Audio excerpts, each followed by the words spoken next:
You are aware of your own life. Somebody else will be aware of your death. Try to imagine not to exist at all. It's impossible because to imagine something, you have to have a self within. But how can you imagine not to have a self? This way, and that's why you cannot imagine your own non-existence. It seems like you always was here. You are here and always will be here. And the same, you cannot imagine your own death. You cannot imagine this cessation of your existence, of this interruption. It's only somebody else can do this for you. It's only somebody else can experience your demise. Because you cannot imagine the absence of self, since self is needed for this imaginary work.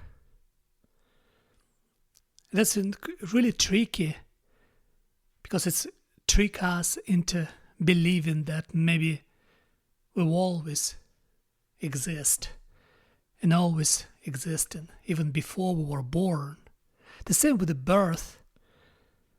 You know, as an information, that the day before you were born, the year before you were born, you didn't exist. You understand this, but again, you cannot imagine. That's why this internal feelings, internal feeling of your existence that seems endless within ourselves, give us this strange idea that we will never die. What our awareness need? Our awareness needs self to be aware of itself.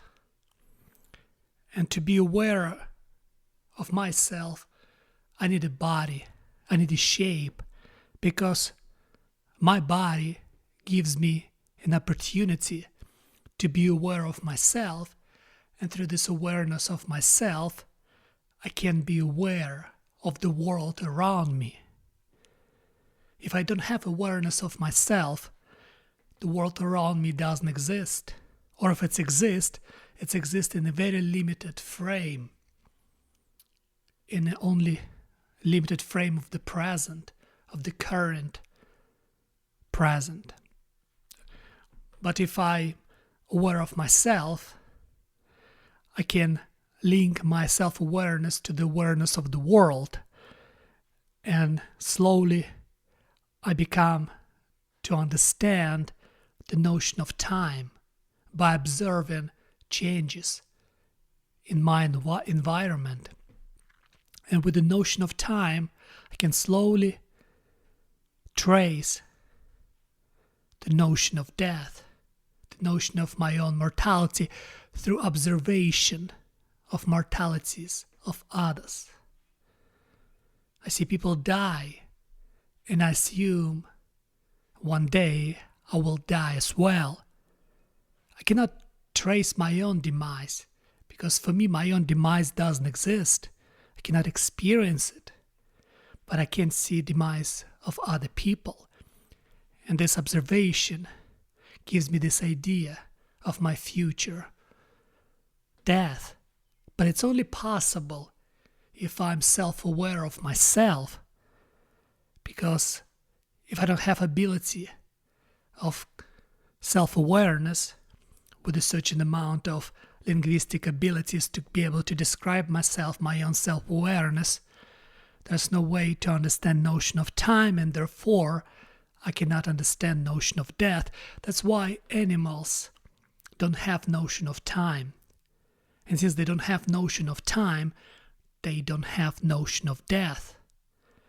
They live inside of the present. You can even say they're trapped inside of the present, while we trapped in our past and in our future, in between two things that don't exist. One stopped its existence, the other haven't happened yet.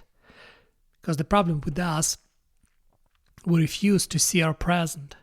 We're always facing our past, while our future punch us from the back. And when you think about our own death, we're terrified, and it's obvious because we think about our own death from the inside of our shape that will die. And what is our shape? What is our frame? Because if you take one of the molecules that my body contains, that my body was built from, each of my molecule doesn't have consciousness. Each of my molecule doesn't have self-awareness. But the body that built, the brain inside my head that these molecules build, it become on a certain level self-aware. It means that we need certain shapes with certain qualities to be able to be self-aware. Otherwise, we're not. And we need this certain configuration to build a shape, to become self-aware. And I think what birth does is it's create this shape that's slowly growing to become self-aware eventually. And when we die, the self-awareness disappear. And while the shapes slowly disintegrate, but continued existence in a different form. And that's why it's hard for us to understand consciousness. Because maybe our consciousness is just an accident that emerge inside of the certain shapes to perceive the world by becoming self-aware. And it's interesting because it's terrifying in some sense, the cessation of your existence, the complete cessation of your existence. I know we're not going to feel it. I know we're not going to experience it. It's, I guess, only experience that will happen to you that you will never experience. It's kind of, in some sense, contradiction. That's why this question fascinates me. Because I always try to understand why am I self-aware and what is death and why are we aware of this mortality. And sometimes I try to figure out if I'm afraid of death or not. Sometimes I do, sometimes I don't. And this ability to self-awareness, when you understand that you're just a biological being. But again, I don't think it's just an accident. I think there's a purpose in our life. There's a purpose in the several decades of accidental self-awareness inside of my shape. There's such a purpose that I think we must discover. Otherwise, what's the point? Even this notion of time and our own demise should give us enough purpose to be aware of ourselves. Because we only biological beings on this planet who came so far in understanding of ourselves and in understanding of our own mortality. And I think there is something beyond this as well. Something so far unachievable for us. But we always strive to understand this. We always strive to figure this thing out. That's why it's interesting. There is a book. It's called Denial of Death. In this book, the author tried to argue that our every fear is, we try to manage, like everything we have, every perception we have, we try to manage our fear of death in every perception. I think the author was Ernest Becker. He wrote this book, yes, Denial of Death. It's an interesting book, and when he wrote this book, he was dying from cancer. And he argued in this book that everything in our world connected to the notion of death, and everything we do, we try to overcome this fear of death. Every our emotion, every our sensation, everything we try to utilize to be afraid less of death.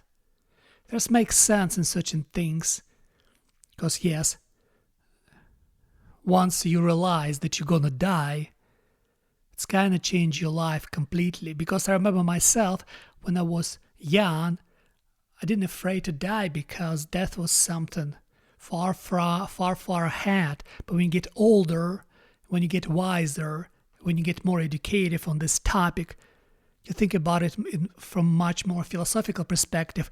And I wonder, how would I think about my own death when I become much older, in 40 more years? What would I think about it? That's interesting. Because I think the older we are, the more we are self-aware of ourselves. I mean, some people might be less self-aware. It depends on your lifestyle. If you live proper life, with the years go by, you become more self-aware of yourself, and somehow you become more self-aware of the world around you. And yes, you can become less self-aware if you just abandoned this craving for knowledge, this craving for education, this craving for understanding of your own self and the world around you. And I think the point of our life is to become more self-aware of ourselves in a good sense. I mean, when I say self-aware, I mean to more be able to understand what are we and why are we here. This ability toward almost childlike curiosity, when you keep exploring yourself, no matter what, when you refuse to become cynical and still believe that this world is an amazing place. A lot of people hiding behind cynicism.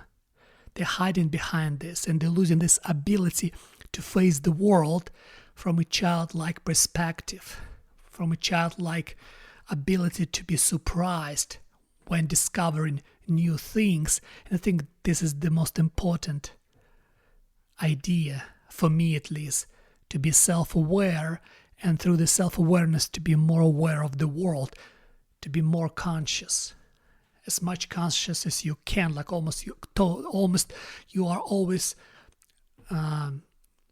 eager to perceive the world, eager to learn many angles of this world, and to understand the meaning again and again and again and again.